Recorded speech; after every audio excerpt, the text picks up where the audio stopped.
Magandang araw po mga kapuntos, at sa araw na ito po meron po akong tampok na video para sa inyo at sana ay magustuhan ninyo. Kaya sa mga bago pa po sa aming channel, please po don't forget to hit the subscribe button at ang notification bell para maging notified kayo sa bawat video na ilalabas ko sa channel na ito. At bilang kahilingan po ng punto por punto team at naway maintindihan po ninyo, sana po wag nyo pong i-skip yung mga ads sa aming mga video. Sa maliit na bagay na po na yan, malaking tulong po yan sa ating programa at sa ating ministry. Sana po maunawaan po ninyo. Maraming salamat po, kaya wag na po natin patagalin. Simulan na po natin.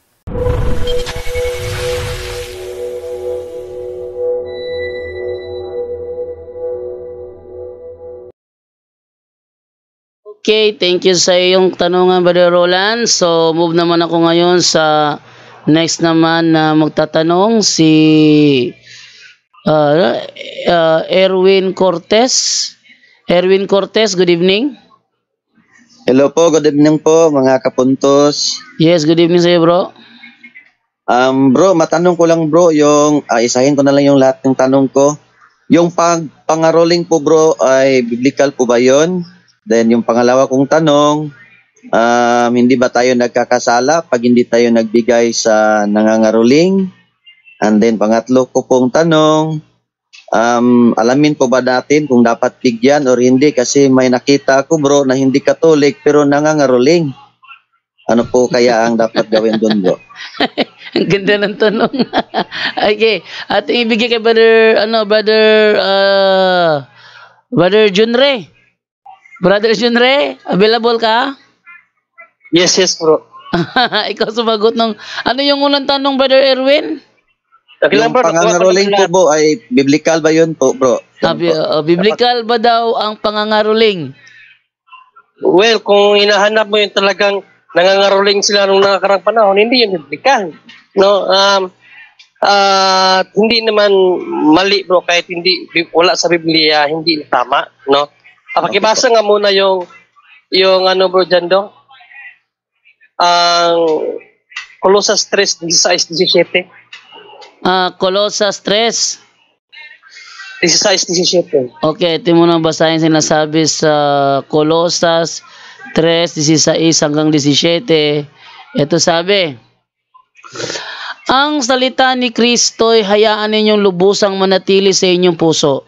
Turuan ninyo at paalalahanan ng isa't isa ng may buong karunungan. Buong puso kayong umawit ng mga salmo, mga himno, at mga awiting espiritual ng may pagpapasalamat sa Diyos. At anuman ang inyong gagawin o sasabihin, gawin ninyong lahat sa pangalan ng Panginoong Hesus at sa pamamagitan niya, magpasalamat kayo sa Diyos Ama. Christian kapatid, yung ba pangangaroling, para saan yun? Hindi ko po alam po. Para kumita. Hindi, nangangaroling ka. Ano yun? Sa tingin mo ba, yun ay para kumita lang or para bigyan ng papuri ang Diyos? Bigyan papuri ang Diyos, siyempre. O ilagay natin ang ating pagpangaroling, ilagay din natin sa tamang perspective, hindi pura gawin negosyo. Kasi balikan mo ngayon 17 mo dyan do. Okay, 17 ito sabi.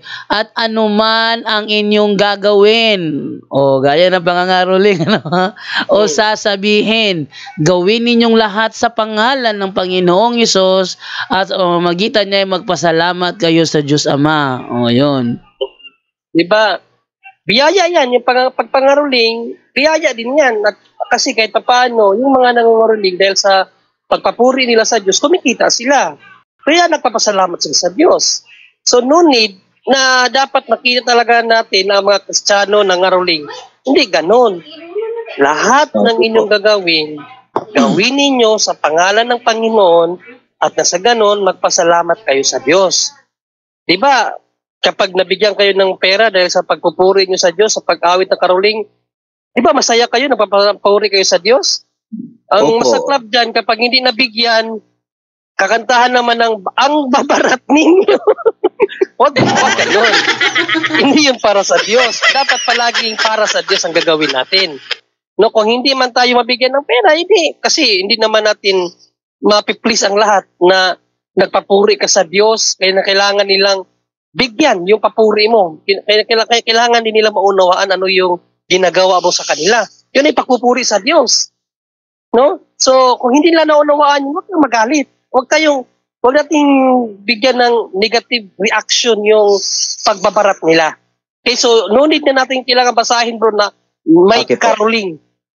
Gawin ang lahat basta sa pangalan ng Panginoong Hesus at ang lahat ay magpasalamat sa Diyos. Ngayon, yung tanong mo, yung iba, wag mong bigyan kung ang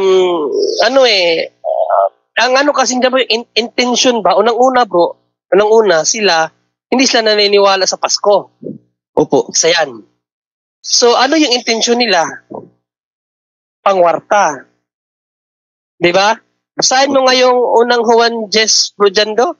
Audos 1, Uno Jes. Ano yan, Brother John Ray? Unang? Dos Juan Uno Jes. 2 Juan 1:10. Okay, ito sinasabi sa ikalawang Juan 1:10. Yan. Sabi ganito. Sino mang dumating sa inyo na ibang turo ang dala ay huwag ninyong tanggapin sa inyong bahay, ni huwag ninyong batiin, sapagkat ang bumabati sa kanya ay nagiging kaisa niya sa masamang gawain. Yun. Intentionally kasi iba naman yung ano nila bro eh. Hindi naman sila nagpupuri sa Diyos niyan. Kasi hindi naman yung paniniwala nila.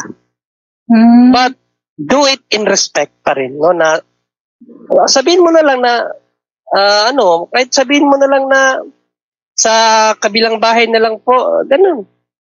No? Kasi pagbibigyan mo sila, bro, nakikiisa ka sa kanila eh. Nakakiisa ka sa kanilang layunin na rin. Pirahan ang pagpupuri sa Diyos. Tandaan natin, hindi natin pwedeng ipagpalit ang Diyos sa pera, no? Kung maalala nyo sa Acts 5:1-5, no, si Ananias at kanyang asawa, ibininta nila ang lupa para ibigay sana sa Diyos. Pero dahil nangupit sila, pinatay sila ng Espiritu Santo. No, anong tawag doon? Simony. No? Yung mga bagay na para sa Diyos ay inaano mo, nilalako mo. So, yun kasi ang parang formula yun ang patingin ko na parang ganun ang mangyayari ba. Ginagamit nila ang pagpupuri sa Diyos para sa pera. Kasi intentionally, hindi naman nila intention na mga ruling dahil nagpupuri sila sa Diyos, bro eh. Hindi nila yan paniniwala. Nakuha mo, bro? Yes po. Kasi po yung ibang reliyon, mayroon silang Pasko. And then, napansin namin dito, nangangaruling sila. Kaya nga, actually, tinutuligsan nila yung Pasko pero nangangaruling sila. Pagdating sa bonus, sila pa yung unang kumukuha sa bonus. Diba? That's an act of hypocrisy. No, mga hipokrito yung mga ganyang tao. So, for me, hindi maganda na bigyan sila kasi hindi naman yung layunin nila. Nilalako nila ang pagpupuri natin sa Diyos gamit ang pangangaruling. Yan lang, bro. Sige, salamat po, Bro John Ray. Maraming salamat po. Okay, so yung pangalawa na nasagot na? At saka yung pangatlo? Yun po, yung tanong ko, pag hindi po tayo nakapagbigay ng pera, nagkakasala ba tayo? Yun. Ayun. Pero sabi nila, okay lang man daw ang hindi magbigay. Okay. So, Salamat po. okay, nasagot na mga katanungan. And then, ito naman tayo, last na lang, magtatanong na lang si Katoliko Candado. Katoliko Candado, good evening sa iyo. Good evening po sa lahat ng bumubuo ng punto por punto. Bro, ask ko lang po. Kasi napag-usapan natin kapon yung tungkol sa binyag. Tuwing Sabado de Gloria, yung pagsasariwa po ba ng binyag, ano po ba yun? Yun ba yung tinatawag rin pagre-renew ng binyag yun? Okay, Brother Angel Santos.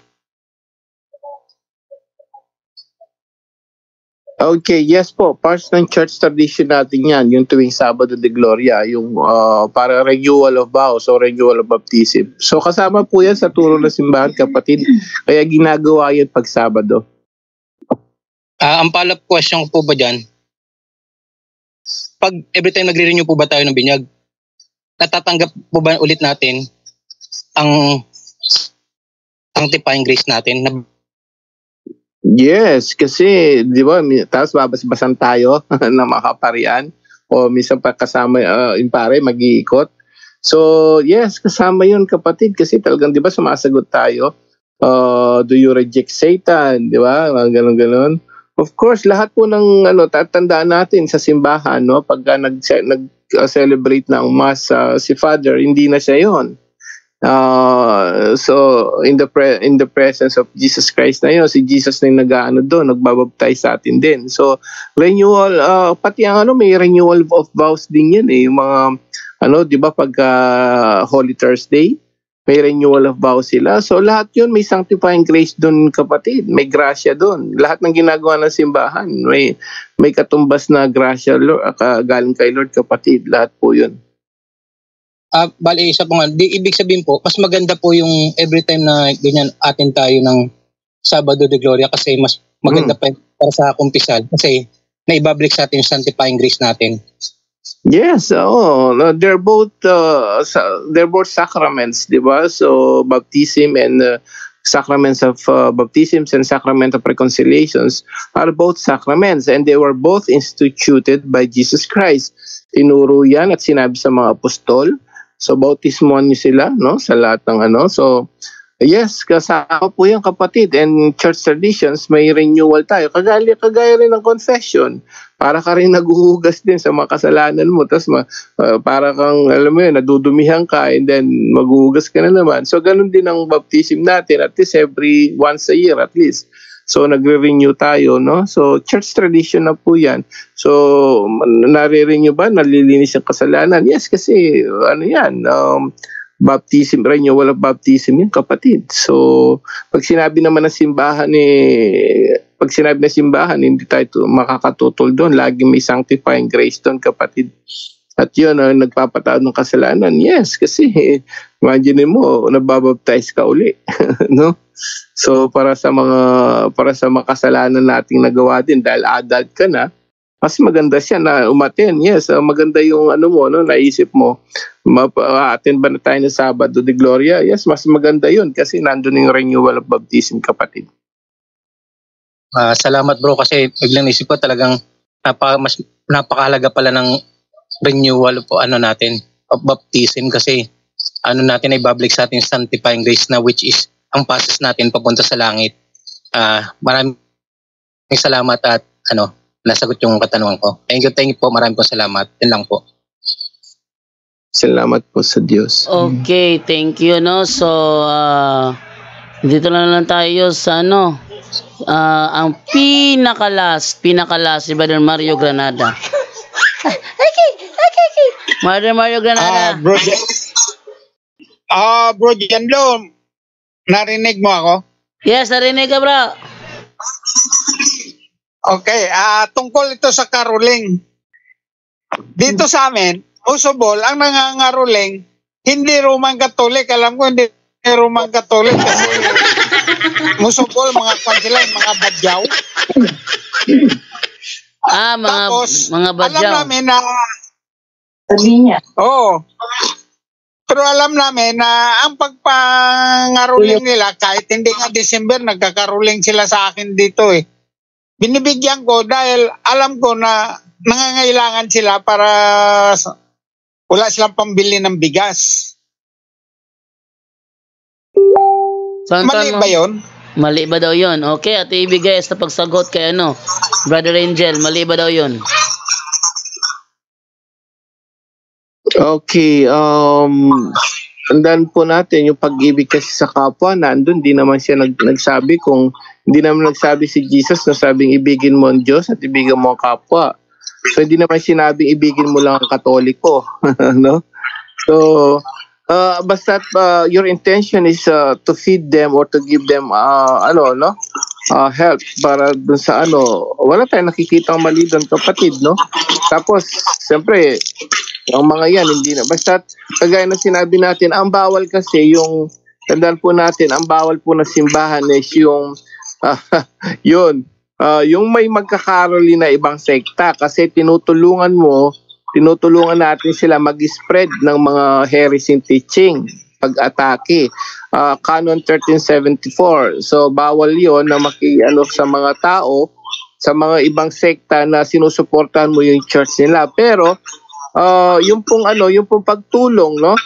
Hindi po, baka sabihin ng mga tao, di bawal pala tumulong sa mga ibang taong, ibang sekta. Hindi. So, ang condition dun is, kapag nagugutom sila, pakainin. Kasi nga, kapwa yan, no? Hindi naman sinabing exempted ang hindi Catholic. Tulungan po. Naalala ko tuloy Iglesia ni Cristo noon na nung may bagyo noon nung Yolanda, biro mo, Iglesia ni Cristo sila, may kaya. Yung mga Katoliko hindi pinapasok sa bahay dahil daw hindi nila kapanalig. Yun ang delikadong turo, aral.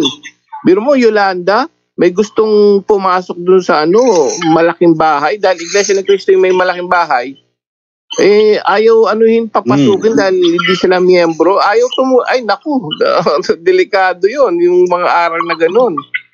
So, ang pinaka dyan po, no, basta kung feeling nyo na lang, your intention is to help them, lalo na yung mga kapwa nating nangangailangan. Yung usually kasi dyan, parang pamamalimos na lang no? So, yung intention mo lamang, just consider, parang ganun na lang opo, yung mga bata, parang namamalimos through this carol. Alam niyo po, yung yung caroling natin, mga kapatid, no, mga nakikinig, yan ay inadapt pa noong pa 19 something 44 by Saint Francis, no? So si Saint Francis pala nagumpisa niyan, tina-check ko sa internet, yung mga singing, praising, yung mga sa mga house to house. So talagang may yan, meron tayong church tradition na ganyan. Caroling, singing for Christ's birth, yung Christmas. Noon pa yan, so church tradition na yan, hindi po bawal yan.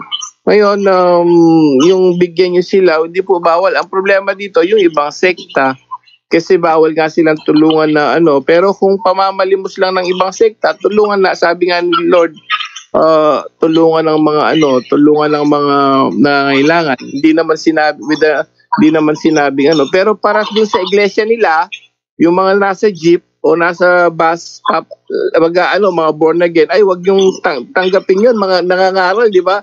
Yun ang wag yung bigyan kasi sinusuportahan yung pag-atake nila sa simbahan. So bawal yun. Pero kung alam yung namamalimos bibigay yan Yes. Kung hindi naman bibigay sa ganon.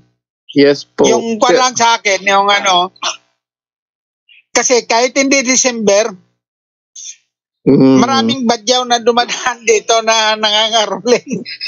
Maraming binibigyan na lang namin para kahit paano makatulong sa kanila konti. Wala naman po connection sa religious, yung purpose ng mga tao para makakain ng mga yan So, mga badyaw, wala namang religion yan. Walang alam. So, siyempre, wala namang full knowledge sa Christianity. Lang po talaga, purpose talaga nila, mabuhay. So, wala naman po tayo nakikita doon. Bro Angel, actually, musubol sa mga badyaw mga Islam. Yeah, yun na. Hindi kasi naman siguro. Kasi one time may umano sa akin dito, nagkaroling. Sabi ko, isn't it Islam ka? Sabi niya, oo, Islam kami. Tapos, ba't ka nagkakaroling? Kay Roman Catholic kami. Sinabihan niya ako na nangangailangan lang sila para sa pagkain. Hindi ko walang problema. Binigyan ko ng pera. Amen. So the intention lang po is not to to help them with their religious kung ano man na religious belief nila. Basta ang purpose natin tulungan sila para makakain kahit anong religion po 'yan. Sabi ni Jesus, yun. Kung ano yung ginawa mo sa kanila, sa mga maliliit na to, ginawa mo sa akin. Hindi po sinabing dapat Katoliko lang. Okay. Yun ang kwan ko, yung ano lang, ang sa kwan ko nga, makatulong lang ako sa kanila, that's it. Opo. Okay na ba yan, Brother Kaya Mario? thank you. Oo. Thank you. Okay. Bro Angel, thank you. Okay, Salamat. thank you, Bro Jan. Okay. Bro Jando, yung tanong ni Bro Roland kanina, wala tayong exact sa catechism yung crossing the legs, pero mayroon tayo sa Catholic answer na bawal talaga. May sinend ako sa iyo, bro. Bro Roland, i-slash mo yan about crossing the legs, no? Pero wala siyang specific na ano. Sa Sige, sa messenger mo. Okay, tingnan ko muna messenger ko. Okay, may sinend daw si Brother Angel. Okay, eto. So, download ko muna. Para mayroon tayong idea. Kumbaga wala siyang specific na sinasabi na sa catechism, general instructions of the Roman Missals, or even Code of Canon Law. Pero bawal talaga siya. Can you cross your legs during Catholic Mass? Both feet should be flat on the floor. Kept flat. Ideally, your hands should rest on each thigh or knee. Fingers together, elbows relaxed, back straight. Don't sprawl about and cross your legs. Yes, so Catholic answer po 'yan, no? Hindi naman tandaan po natin, hindi naman dapat lahat ilagay sa catechism, no? Ang church pa rin na magpapaliwanag 'yan sa mga hindi nakasulat, pero legal pa rin 'yan, bro Roland. Sana natin 'yan. Yung stepping wala pa tayo doon, medyo wala ng oras. Yung stepping para sa mga kneeler, wala pa tayo yan. But crossing the legs, ayon sa mga expert, ayan, mga theologians yan sa Catholic Answers, tsaka mga pare. So, bawal daw po talaga. Yan po yung pwede mong gawing basihan, kapatid. Salamat. Okay, pahabol na tanong, Brother Angel. Sabi dito, good evening, Bro JD. Pwede ipa-blessing online ang picture Sacred Heart of Jesus galing sa Facebook at ipa-print. Thank you. Pakisagot, Brother Angel. Yes, so hindi pa-bless, kundi sasabihin naman ni Father, 'di ba? Iba-bless niya muna yung holy and exercise water mo. And then pagkatapos nun ikaw magbe-bless nun. Yes, magiging sacramental picture kasi yan eh. Tapos ipaano mo, picture naman yan eh. Wala lang po problema kahit ano basta religious image. Tandaan natin, religious items pa lang yan pag hindi na-bless. Pag na-bless na, doon pala magiging sacramentals. So, yung religious items, kahit pictures man yan, kahit saan, sa Facebook, nakita nyo, religious items yan. Items yan kasi sacred image yan, no? And then, pa-bless mo ako, yung mga pictures dito, pag sinabi ni Father, yung mga religious items nyo, mga rebulto, sacred image, basbasan nyo ng holy and exercise water, bine-bless ko, kasi sinasabi ni Father Darwin yan bibless niya muna yung water, and then tayo magbe-bless dun sa kahit anong image yan. Yes bro, pwede po yan. Ang mga ko rito, galing sa internet lang yung iba dito pinapalaminate ko pag may nakita ko magandang picture. Wala pong problema dun, kapatid, pwedeng pa-bless. Okay, thank you. So, wala na po tayong oras dahil alas 10:12 na po. Lagpas na po tayo, kaya pasalamat na lamang po tayo. Ating unahin si Brother Junre from South Korea. Brother Junre?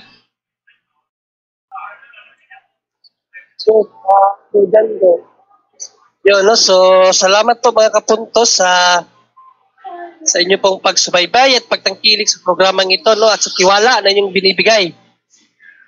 Dahil marami namang mga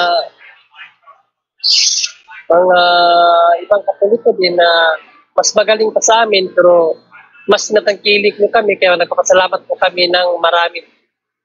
God bless po sa ating lahat. Okay, thank you sa iyo, Brother Junre. Din move naman ako dito naman sa next naman na pasalamat. Brother Romel Palma from Iloilo. Brother Romel? Brother Romel?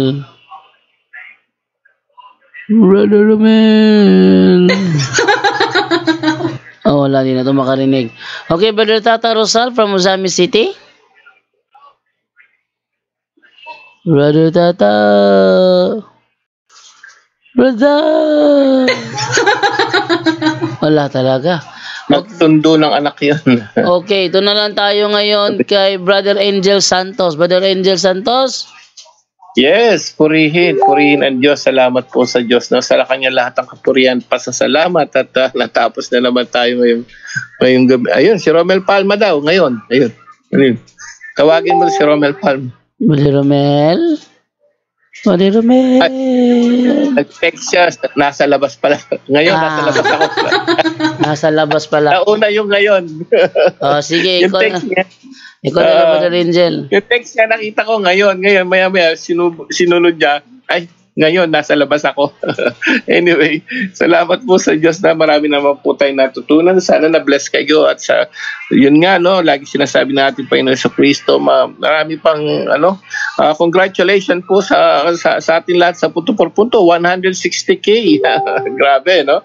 Ang bilis mag-multiply na ang daming ang dami pero gayon pa man marami pa rin tayong aakayin, no? Millions, 80, 90 millions of Filipino pa. 160,000 pa lang ang nag-subscribe. So marami pa tayong aanihin, konting manggagawa. Don't forget to subscribe din po lahat ng mga channel ng mga kapatiran natin dito sa Team Maria Punto por Punto. At muli, no, isa lang daw. Kaya sa kakashare nyo, may isa lang na makapagbalik loob sa Diyos, makasalanan magsisi. Laksa-laksang anghel lang nagdiriwang sa langit. Imaginein mo, no?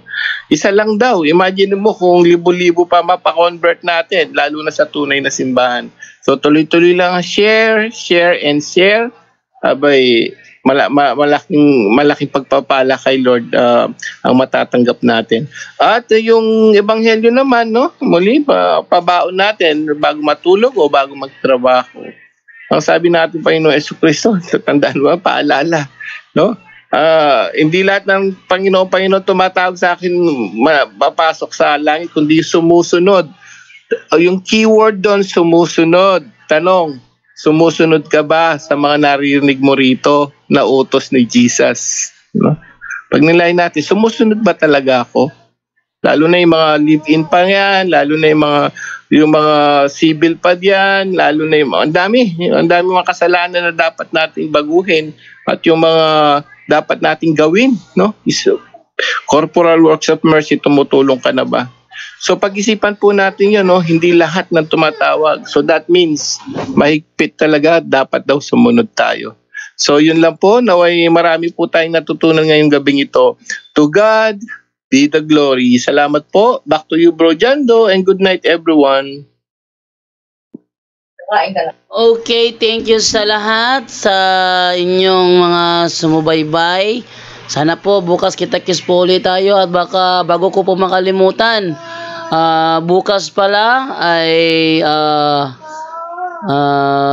birthday ng aking mama. Ayan, no? Happy birthday to my ma, Concepcion Alabado.